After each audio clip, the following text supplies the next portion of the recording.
자, 국내 소식 잠시 알아보겠습니다. 오늘 토크 함께 해주실 전문가 패널분들 소개합니다. 문화일보 이도훈 논설위원, 성공회대 최진봉 교수, 김태현 변호사, 박지훈 변호사님 나오셨습니다. 어서 오십시오. 안녕하세요. 자, 지난주에 전해졌던 소식인데요, 김태현 변호사님. 통일부에서 북한 매체 사이트가 지금 우리가 볼 수 없잖아요. 인터넷 이런 데서 다 막혀 있고 여기는 유해 사이트입니다 이렇게 뜨는데 통일부에서 이거를 해지하는 거를 검토한다 이런 발언이 나왔어요. 무슨 얘기입니까? 통일부가 지난 28일 날 밝힌 내용입니다. 지금 보시면 비교적 객관적인 사실을 전달하는 매체에 대해서 접근 제한을 해지하는 게 바람직하다는 의견이 많다. 그러니까 이게 뭐 정책적으로 지금 뭐 하기로 결정된 건 아니고 내부에 그런 의견이 많다는 겁니다. 그러니까 지금 앞서 우리 신부장도 얘기를 했지만 북한 어떤 매체들 그러니까 대표적인 게 노동신문, 그다음에 조선중앙통신 이런 것들 일반인은 못 봅니다. 보도 목적이나 학술 연구 목적으로 허가를 받은 경우만 이제 볼 수 있고, 볼 수 있고, 노동신문도 받아보는 거지, 일반인들 볼 수는 없는데, 어쨌든 인터넷에서 접근을 허용하는 것을 검토하고 있다는데, 그런데 앞에 단서가 재밌습니다. 비교적 객관적 사실을 전달하는 매체. 비교적 객관적 사실을 전달하는 매체가 도대체 어느 매체가 객관적 사실을 전달하는 매체라고 볼까요? 그래서 북한의 출판의 언론의 자유가 있다고 저는 생각하지 않기 때문에 우리나라처럼 여러 매체가 있는 것은 아니고 우리가 알고 있는 북한의 매체란 게 그 노동당 기관지인 노동신문하고 국영통신의 조선중앙통신 딱 두 개 아니겠습니까? 그 외에 뭐 다른 매체가 있는지 저는 모르겠습니다. 아마 그래도 그게 가장 큰 매체니까 노동신문하고 조선중앙통신이 아마 대상이 될 건데 문제는 그 매체들이 우리나라의 언론사나 서구의 언론사들처럼 하다못해 중국의 뭐 CCTV나 신화통신처럼 비교적 객관적인 사실을 전달하는지 전 그게 의문이라는 거죠. 그걸 그리고 누가 판단할 것인가라는 그런 문제들이요. 최진봉 교수님께 좀 여쭙겠습니다. 북한의 객관적인 매체라는 게 있을 수 있을까요? 저희는 이제 언론사니까 받아보는데 조선중앙 TV 같은 거 보면은 위대한 영도자로 늘 시작해서 야당 얘기 비판 뭐 이런 것들은 사실 없거든요. 어떤 거가 객관적인 매체라고 통일부는 보는 걸까요? 그건 저는 그래서 지금 김태현 변호사한테 빌미를 준 거잖아요. 그러니까 이런 말을 하면 안 된다는 거예요. 지금 통일부가 말을 잘못했어요. 저는 객관이가 북한에서 나온 노동신문이나 조선중앙통신은 국가가 운영하는 매체예요. 그리고 북한 체제가 잘 아는 것처럼 독재 국가잖아요. 그 국가에서 운영하는 체제에서 운영하는 매체는 선전선동 동원을 위해서 사용하는 매체지 그게 우리나라가 생각하는 언론 매체라고 보기 힘듭니다. 그냥 기관지인 거죠.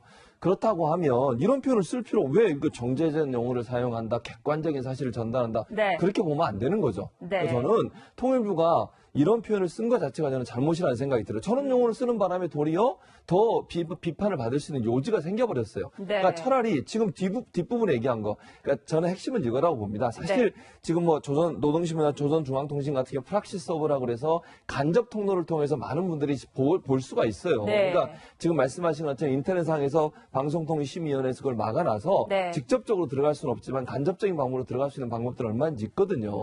그러니까 공식적으로 보는 그 일반 기관들 말고도 개인들도 접촉해서 보려면 볼 수 있는 방법들이 많이 있어요. 그러니까 비공식적인 말씀을 드리는 겁니다.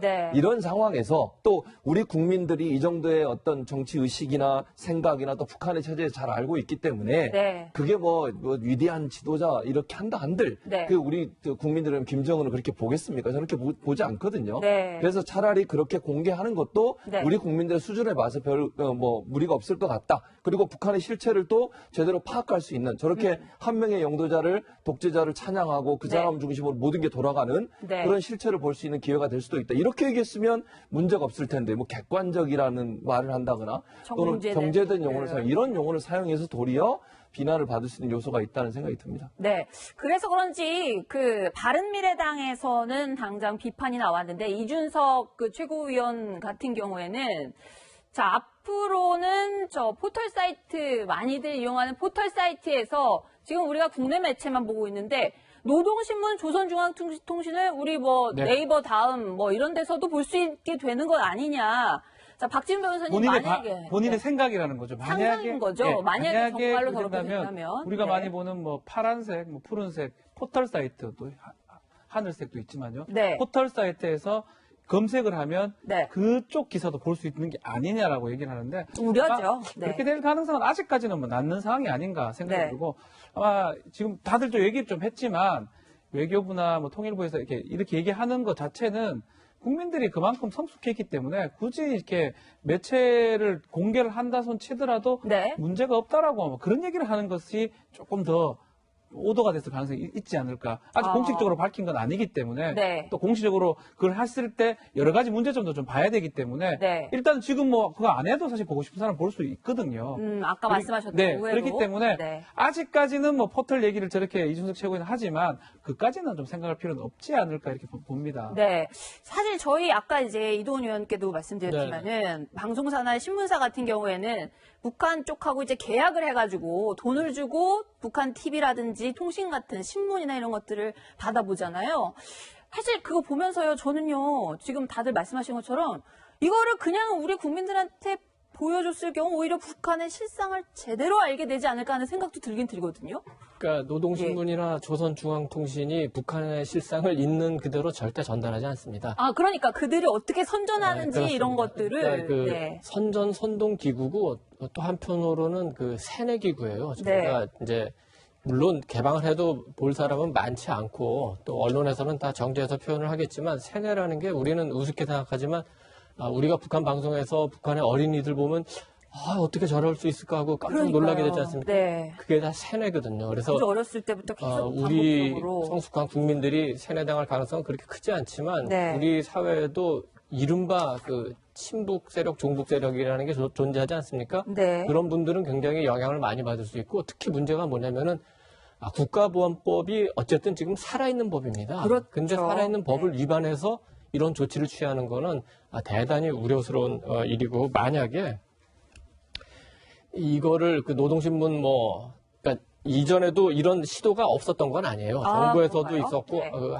언론사들도 예를 들어서 노동신문 사설을 한번 게재해서 그거를 왜 이렇게 썼고 그거를 해설을 하는 그런 그 아이디어는 냈었는데 아이디어는 네. 차원이고 만약에 이거를 하게 한다면은 제 생각에는 조금 참았다가 네. 그러니까 문재인 정부나 이렇게 진보 정부에서 하는 것보다는 차라리 보수 정권에서 이런 걸 하면은 논란도 적고 네. 논쟁도 좀 덜하지 않을까 그렇게 생각합니다. 자, 저 비교적 객관적인 매체라는 것에 대해서 다들 좀 회의적인 패널 분들께서 말씀을 해주셨는데, 자, 뭐 단면이겠습니다만 저희 지금 우리는 이낙연 총리까지 나설 정도로 북한에 지금 아프리카 돼지 열병이라는 게 지금 축사 쪽으로 번지고 있어가지고 그게 북한에서 굉장히 우리나라로 넘어올 수도 있다 이런 우려까지 나오는데 정작 자국 매체에는 보도가 안 됐다 그러죠. 네, 그래서 이제 어제 사실 이 조간신문들에 네. 북한에 발병한 아프리카 돼지열병에 관해서 기사가 두 종류가 있었어요. 하나는 네. 말씀하신 대로 우리도 넘어올 수 있기 때문에 우리 이제 강원도 이제 수성선에 방역 가까운 잘해야겠다. 강원도 쪽에서 지금 방역하고 있는 네. 그 기사가 하나 있었고 또 하나는 이낙연 총리 얘기하셨듯이 지금 북한에 요거를 좀 지원해야 되는 거 아니냐라는 정부의 움직임이 두 개가 보도가 됐어요. 네. 그러면 지금 북한에서 지금 이 돼지열병이 있고 있다는 게 비교적 객관적 사실이 아니라 그냥 객관적 사실이잖아요. 이게 그렇죠. 팩트입니다. 네. 그런데 조선중앙통신 보니까 자국의 어떻게 보면 북한 입장에서 본인의 나라에 북한이 발생한 게 제일 중요한 거 아니겠습니까? 그렇죠. 그건 보도 안 하고 중국과 베트남에 발병한 걸 보도했대요. 그럼 비교적 객관적 사실이 아닌 게 아니죠. 사실이 아닌 거죠. 네. 그렇지 않습니까? 자. 그러니까 뭐 중국과 북한에 베트남에 발병했다는 건 사실은 맞는데 네. 북한에 발병했다는 그 보도를 뺐기 때문에 그게 사실은 언론의 어떤 기본적인 어떤 사실 확인 사실에 입각한 기사가 아닌 거 아니겠습니까? 네. 그렇다고 보면 요거 하나만 봐도 통일부 기준에 따르면 조선중앙통신은 우리나라의 인터넷 접속을 허용하게 되는 어떤 그런 기준에 저는 적합하지 않다고 봅니다. 네, 그 단면이라고 볼 수 있을 것 같고요. 자, 이런 와중에 지난 9일이었죠. 북한이 단거리 미사일을 발사하고 난 다음에 김정은 위원장이 지금 매체에서 모습을 감췄었거든요. 그런데 어제 한 20여일 만인 것 같습니다. 모습을 딱 드러냈는데 굉장히 언짢은 표정으로 모습을 드러냈습니다. 일단 직접 보시겠습니다.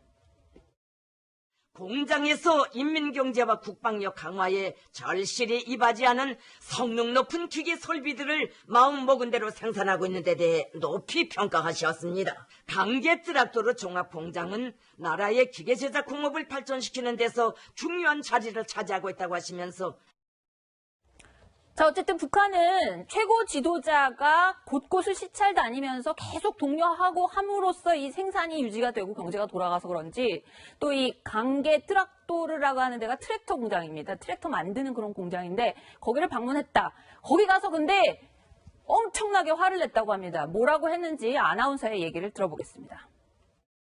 체육관과 여러 소도시들의 기술 설계를 방해 사명과 용도에 맞게 잘하지 못한 데 대하여 지적하셨습니다. 건설 시공도 잘하지 못하였을 뿐 아니라 건물 관리도 되는 대로 하여 불과 3년 전에 건설한 건물이 한 10년도 더 쓴 건물처럼 한심하기 그지없다고 말씀하셨습니다. 지금 제일 걸린 문제는 바로 일꾼들의 사상관점에 있다고. 일꾼들이 당의 방침을 집행했다는 흉내를 내면서 이를 거충다짐식으로 하고 있는데. 자, 이동희 의원님께 좀 여쭙겠습니다. 과거에 미사일 발사 때 보면은 굉장히 만족스럽게 웃거나 이런 장면이 나왔는데 어제 공개된 사진을 보면 조금 많이 굳어 있고요. 저 말 그대로 화를 특히 간부들한테 윗사람들한테 굉장히 뭔가 마음에 안 드는 듯이 질책하는 영상이 나와요. 그러니까 저 영상이 지금 북한이 가진 문제를 가장 상징적으로 보여주는 것 같아요. 첫째는 뭐냐면은 체제의 문제인데, 3년 전에 지은 학생 소년 공전이죠. 그 시설이 왜 이렇게 엉망이냐? 엉망일 수밖에 없습니다. 저 지금 짓고 있는 사람들이 자기 일이 아니거든요. 그러니까 자기한테 이익이 되면 열심히 지었을 텐데, 뭐 나하고는 상관없는 일이니까 대충 짓고 관리도 안 하고 그런 체제의 문제에서 사회주의 체제에서 문제가 난 거고, 그건 뭐 이미 소련과 동유럽 멸망으로 다 증명이 된 걸 북한이 다시 한번 얘기하는 거고, 두 번째는 이제 세습 독재 체제 관련된 얘기인데, 학생 소년 궁전이 이른바 이제 북한의 청년 엘리트들을 양성하는 기관이에요. 이 친구들이 엘리트들로 자라나야지 김씨 일가를 뒷받침하는 세력이 될 수 있는데, 그것도 그 엘리트들하고 김씨 일가는 그게 문제지만 다른 그냥 간부들은 자기 일이 아니거든요. 그러니까 그거 역시 소홀할 수밖에 없는 문제입니다. 그게 두 가지 문제가 한꺼번에 겹쳤기 때문에 김정은은 화를 내는 거고, 다른 간부들은 질책을 받지만 체제의 특성상 이게 개선될지는 굉장히 힘들 겁니다. 자, 이제 어제 북한 보도가 나오기 직전에 간부들한테 저렇게 화를 냈다고 했잖아요. 근데 최진봉 교수님께 좀 여쭙겠습니다. 우리나라 언론에 하노이 회담 당사자였던 당시에 김여철 특별대표, 미국 담당이었던 특별대표하고 김영철 통전부장, 이런 간부들이 숙청이 됐다. 혹은 혁명화 조치가 됐다. 이런 보도들이 국내 언론에 나왔는데, 이런 분위기를 보면은 뭔가 내부적으로 정말 피바람이 부는 거 아니냐 이런 생각이 들긴 들어요. 그렇죠. 이제 만약에 그 보도 사실이라는 전자의 말씀. 왜냐하면 정부나 미국 정부도 아직 그걸 확실히 사실이라고 확인해 준 바는 없습니다. 그래서 만약 그 보도가 사실이라고 하면 책임을 묻는 거죠. 그리고 김정은 입장에서도 인민들, 본인의 이제 국민이라고 얘기하는 인민들한테 뭐라고 할 얘기가 없어요. 노딜로 돌아왔잖아요. 그러면 국민들 앞에서 뭐라고 얘기하겠습니까? 뭐 성과가 하나도 없어요. 그럼 누군가 책임을 져야 되는데, 그렇다고 김정은이 책임을 질 수는 없는 거 아니겠어요? 그러면 결국 밑에 있는 사람들은 책임을 전가할 수밖에 없고, 그러다 보니까 이제 김혁철은 이제 이건 언론 보도에 따르면 언론 보도 조선일보에서 나왔던 보도죠. 그렇죠. 이제 처형당했다 이렇게 보도가 나오고 있고, 김영철 같은 경우는 혁명화 작업, 이게 이제 지난번에 채용에도 한번 다녀온 적이 있잖아요. 혁명화 작업을 다녀와서 다시 이제 복귀를 했습니다만, 혁명화 작업이라고 하는 것은 정치적으로 보내는 거니까 복귀할 가능성은 있어요. 만약에 이제 충성심을 좀 강화시켜가지고 다시 돌아올 수는 있겠지만, 이제 처형을 당했다고 하면 이거 이제 목숨을 잃은 거 아니겠습니까? 그래서 이거는 이제 물론 자세한 내용은 그 정부 기관이 확실하게 확인해줘야 하는 내용이지만, 언론 보도가 사실이라는 전자의 말씀을 드리면 하노이 회담의 책임을 일정 부분 묻게 하면서 다시 한번 숙청설은 사실은 김정은 정권을 좀 더 공고하게 하는 데 도움이 되지 않겠어요? 그러니까 누군가가 책임을 지게 만들고 명령을 따르지 않으면 누구든지 숙청될 수 있다고 하는 어떤 강력한 메시지를 던질 수 있는 수단이기 때문에 김정은 입장에서는 본인의 지도력이나 어떤 체제를 강화시키기 위해서는 저런 걸 계속 할 수밖에 없는 상황이다. 그리고 지금 통역을 했던 그 여성 같은 경우도 지금 그분도 지금 딴 곳에 가서 지금 또 처벌을 받고 있는 것을 이렇게 알려주고 있는데, 그것도 확인이 돼야 되겠습니다. 어쨌든 하노이 회담의 모든 책임을 일단 물음으로써 김정은 위원장은 본인으로서는 어쨌든 본인 잘못이 아니라 밑에 사람들이 잘못해서 이런 경우가 나왔다 네. 하는 부분들을 국민들에게 알리려는 의도가 있지 않나 이런 생각이 듭니다. 참 저는 놀랍습니다. 왜냐하면 외무성 관리들은 북한에서 최고 엘리트들이고 우리로 치면은 외교관들, 외교부의 고위 공무원들인데 협상 실패로 정치범 수용소로 어느 날 갑자기 보내버렸다. 자, 이게 사실은 확인은 안 됐지만은 실제로 만약에 벌어졌다면은 굉장히 뭐 좀 야만적이라고 비난을 받을 만한 소지가 있는 거 아닙니까? 조금 설명을 하면 이제 지금 문제가 되고 있는 분 중에 김영철, 김성혜, 신혜영 이런 분들에 대해서는 이제 조금 이전부터 보도가 나왔습니다. 조선일보 그런가요? 보도가 나오기 전에 제가 동아일보 주성하 기자가 관련 내용을 쓴 보도도 봤고요. 네. 지금 가장 이제 문제가 되는 거는 새로운 사실은 김혁철이 처형당했느냐 하는 문제거든요. 이거는 만약에 맞다면 새로운 사실이고 네. 굉장히 놀라운 사실인데 김혁철은 어떤 문제가 있냐면 이제 네. 김영철하고 팀을 이뤄가지고 이제 비건 등 미국 대표단하고 협상을 하지 않았습니까? 네. 근데 이 사람들이 대남 공작 주로 했던 사람이고 미국하고 협상 경험은 그렇게 많지는 않아요. 근데 미국이 협상할 때 굉장히 터프하게 하지도 않으면 어떨 땐 좀 물러설 때 물러서 주고 주고받고를 좀 하거든요. 네. 그러는 과정에서 제가 보기에는 김영철하고 김혁철이 굉장히 미국을 얕봤어요. 그리고 제가 예전에 선데이 뉴스쇼에서도 한번 소개한 바 있지만 네. 김영철이 6.12 싱가포르 미국 정상회담을 앞두고 워싱턴에 가서 백악관을 방문했을 때 트럼프 대통령 만났죠. 굉장히 거만하게 행동해서 미국 외교관들도 이건 도저히 참을 수 없다고 해서 나중에 이제 교체까지 요청하고 했습니다만 그런 네. 과정에서 미국도 별거 아니네 하는 그런 생각을 했을 겁니다. 그렇게 해가지고 상황을 오판했을 가능성이 굉장히 많고 네. 만약에 이제 처형당했다면은 그거는 이제 놀라운 사실이고 김영철이 노역이나 사성교육 받을 수 있고 김성애가 정치범 수용소 갇힐 수 있고 신영의 통역도 잘못을 많이 했기 때문에 정치범 수용소로. 그렇습니다. 정치범 수용소 갈 수 있는데 네. 김여정은 이제 어떤 문제가 있었냐면은 문재인 대통령이 평양에 갔을 때 15만 군중 앞에서 연설한 적이 있었죠. 능라도 경기장에서. 그렇죠. 네. 그 직후에 북한 내부에서 그게 과연 옳은 이벤트였느냐 하는 한번 재점검이 있었습니다. 북한 주민들한테 남한 대통령을 노출하고 네. 거기서 연설까지 하는 게 과연 옳았냐. 그리고 이 연설이 주민들한테 어떤 영향을 미쳤나. 그때 한번 논란이 돼 있었고. 네. 그 다음에 이제 하노이를 방문할 때 재떨이 들고 있을 때 그 모습이 화면에 일본 카메라에 찍히지 일본 카메라에 않았습니까? 잡혔죠. 네. 결정적으로 그게 경호상의 문제가 돼서 논란이 된 데다가 그 직전부터 북한에서 하노이 출장을 그대로 보도를 했기 때문에 네. 김정은이 약간 오도가도 못하는 그런 위기에 좀 더 빠진 경향이 있습니다. 그런 네. 여러 가지 문제 때문에 김여정은 잠깐 근신했을 가능성이 굉장히 큽니다. 네. 자, 북한 소식 여기까지 정리하고요.